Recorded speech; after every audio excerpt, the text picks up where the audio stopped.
So we'll just start off in Africa. We'll start doing our research there, and we'll eliminate most of the Africans because they're deplorable.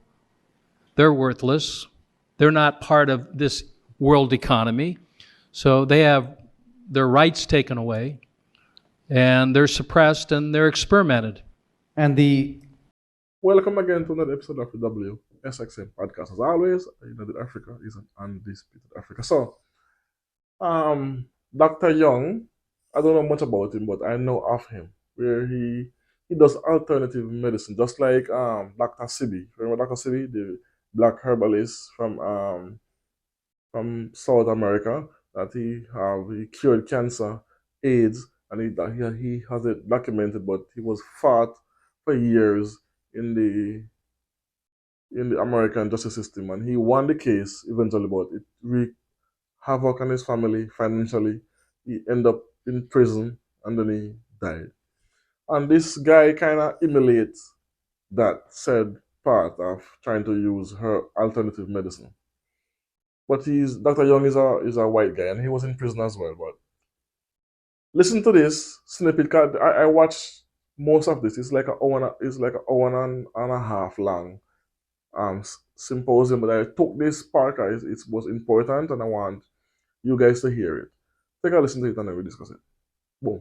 one question from me: where does any synthetic molecule serve the living? They don't. Right. I mean, none. And am I right in suggesting that a medicine, by definition, is something which contains synthetic molecules, something that is registered, patented, and put into the market as a medicine? Absolutely. Proper. Right. So what I'm learning from you, Dr. Young, is that a quadrillion-dollar enterprise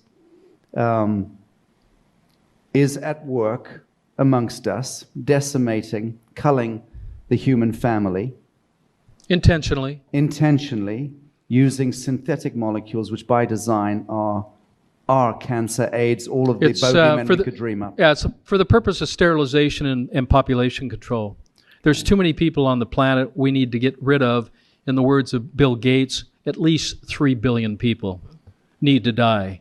So we'll just start off in Africa. We'll start doing our research there, and we'll eliminate most of the Africans because they're deplorable. They're worthless. They're not part of this world economy. So they have their rights taken away, and they're suppressed and they're experimented. And the multilateral agencies and the health and regulatory so-called authorities and agencies appear in the main to have become weaponized and appear, I again use the word appear advisedly. We're not casting judgments here. We're taking depositions, listening to expert testimonies, appear to be weaponized and appear to be working in collusion against the living men and women of the soil. Is that a fair statement? It is. It's not a bacterial war. It's a systemic poisoning war. And they're using chemical warfare against all of us. So here you see that again, I did a video earlier about Russia alleging America is doing experiment and tests on biological weaponry in Africa and Africans. Now you come and see this doctor is saying the same thing, but the only reason why I would listen to some of what he's saying is because even his own sideline him, push him on. And whenever time that happens, is when they come on our side and then I start to peel back the layers to show us what's happening in their world. So that's the only reason why I'm watching this, because he was ostracized or he was pushed aside, again, hauled left and right to the courts system, bankrupt him. He went into prison for 5 months and then he came back out, and then he's done doing these testimonials. But I don't buy into the whole I'm the light and I'm God, this and blah blah blah. But what I'm interested in is the fact that he's actually saying what these people are being doing in the background, which is 100% facts. These big pharmaceutical companies and the American government, especially the American government, they do these experiments and tests on Africa because to them we're not humans. They see us as monkeys. They say as much. There are a few European parliamentarians actually use the word and say we are monkeys. So it's being documented that they see us as monkeys as worthless. We don't have any, the country don't have any value to offer, which could be further from the truth.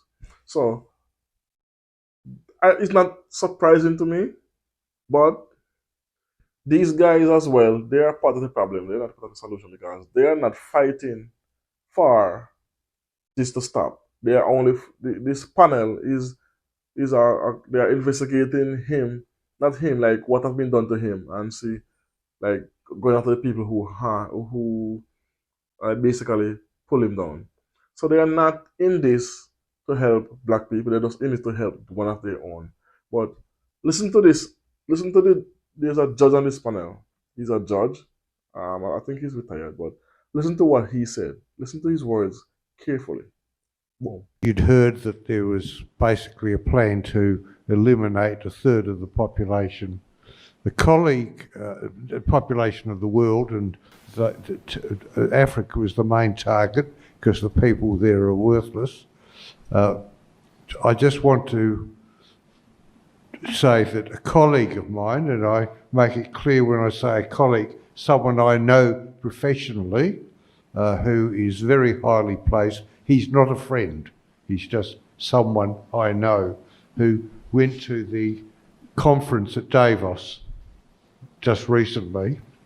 And the people who go to Davos are the architects and controllers of money and the politics of the world. And he came back and he said to me that it is a definite systematic plan because they have worked out they need to get rid of at least a third of the people on the earth. And I said to him, does that include me? And he said, no, it doesn't include you because you're of European stock. You're one of us. Listen to what he said. You see, it's laughable. I was smiling this whole time. He said that one of his colleagues, and he keep emphasizing not his friend, not his co-worker, a colleague. Why do you think he keep emphasizing this? Because he want to distance himself from what he's saying. The colleague said about you're one of us, so you are safe. You are white, basically a European, so you don't have to worry about being tested on or being treated less than. But the fact that he's being so he's pointing this out that this person is not a friend, he's a colleague. They're not friends. They're not co-workers. He's even saying they're not even co-workers. They're just colleagues. They just happen to be judges and lawyers. That's what he's saying. He's fighting. He's trying to distance himself too much from that comment for him. And those old guys, he look like he's in his 70s at least.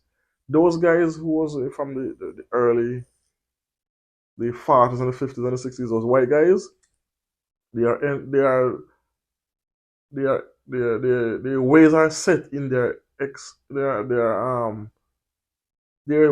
thought of what we are as black people haven't left here. It's burnt in their brain.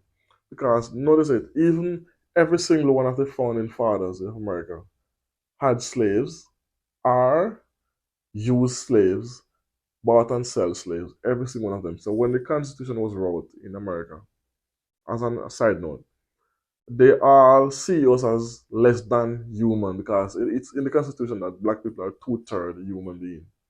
So we're not fully, according to them, we're not fully developed. And this is a global thing, like a European white thing. I'm not saying all white, especially simple whites like ones that just go about the day of work. So the institutional white people, the millionaires, the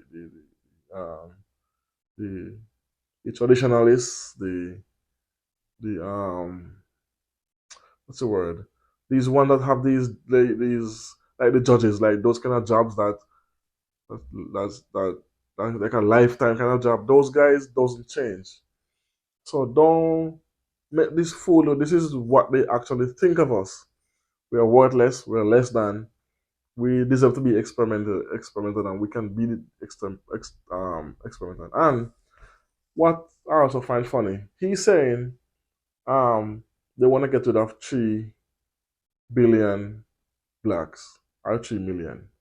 The African continent have around 1.5 billion roughly, maybe 2 billion by now. So Africa don't even have 3 billion people for them to want to. That doesn't mean they want to get rid of every single black person in the world. The figure they have is 3 billion, not 3 million. That don't make no sense either.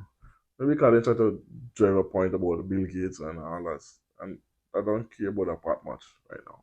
So let me know what you think about this in the comment section. If you think that these guys is actually peeling back the layers to show us, to give us a peek in what's going on and speak about in the back rooms, or do you think they're just doing this as a show to make themselves look better in the public? I think this is just a, I want to look better in the public, and I also want to get back at those who wrong me and become broke basically. This is a money thing as well. So let me know what you think about this in the comment section. As always, like, comment, share, subscribe. Tell a friend. Boom.